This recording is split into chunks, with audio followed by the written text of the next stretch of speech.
दोन nuclear weapon state Bharat आणि पाकिस्तान असल्यामुळं त्यांच्यामध्ये पुन्हा मग मिलिटरीची लढाई होणं अशक्य होतं. कारण जगातला कुठलाही देश दोन अण्वस्त्र देशांना खूप काळपर्यंत लढाई करू देणार नाही. आणि त्या दिवशी भारताची जी सैन्यामध्ये जी सुपेरियरिटी होती, आपल्याकडे जवळजवळ 12-15 लाखाचं स्टँडिंग आर्मी आहे, पाकिस्तानकडे 5-7 लाखाची. आपण खूप स्ट्रॉंग होतो त्या मानाने, पण ते सगळे संपले कारण ते युद्धच होणार नाही. त्यामुळे तुमच्याकडे 12 लाख सैन्य आहे का 25 लाख सैन्य आहे का 1 कोटी सैन्याला काय अर्थ राहिला नाही, कारण युद्धच होणार नाही, कोणी करूनच देणार नाही तुम्हाला. ते आता आपण ऑपरेशन सिंदूरमध्ये पाहिलं की मिलिटरीची 1 किलोमीटर सुद्धा कुठे हालचाल झाली नाही. ते 2-3 दिवस झालं ते फक्त हवाई युद्ध झालं, मिसाईल युद्ध झालं. आता पुढची युद्ध तशीच होणार आहेत. मग आपल्याला 12 लाख आर्मी ठेवायची काय गरज आहे का? मग त्यांच्याकडे दुसरं काहीतरी काम करून घेऊ आपण.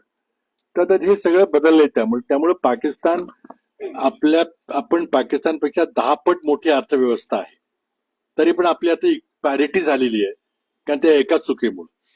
कारण कुणीही तुम्हाला आता हॉट वॉर समोरासमोर रणगाड्याचं युद्ध किंवा बंदुकी युद्ध किंवा एकमेकाच्या प्रदेशात आपलं सैन्य जाऊन तो प्रदेश काबीज करायचं होणं शक्य नाही. कारगिल जेव्हा युद्ध झालं तेव्हा क्लिंटनचे सारखे फोन होते की तुम्ही थांबवा आता लगेच. आणि आता सुद्धा आपण पाहिलं की लगेच ट्रम्पचे फोन सुरू झाले आणि थांबवा म्हणून शेवटी ट्रम्पने थांबवलं आणि आपल्याला काही करता आलं नाही. ते आता आपण ऑपरेशन सिंदूरमध्ये पाहिलं की मिलिटरीची 1 किलोमीटर सुद्धा कुठे हालचाल झाली नाही. ते 2-3 दिवस झालं ते फक्त हवाई युद्ध झालं, मिसाईल युद्ध झालं. आता पुढची युद्ध तशीच होणार आहेत. मग आपल्याला 12 लाख आर्मी ठेवायची काय गरज आहे का? मग त्यांच्याकडे दुसरं काहीतरी काम करून घेऊ आपण.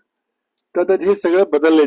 त्यामुळे पाकिस्तान आपण पाकिस्तानपेक्षा 10 पट मोठी अर्थव्यवस्था आहे, तरी पण आपली आता पॅरिटी झालेली आहे, कारण त्या एका चुकीमुळे.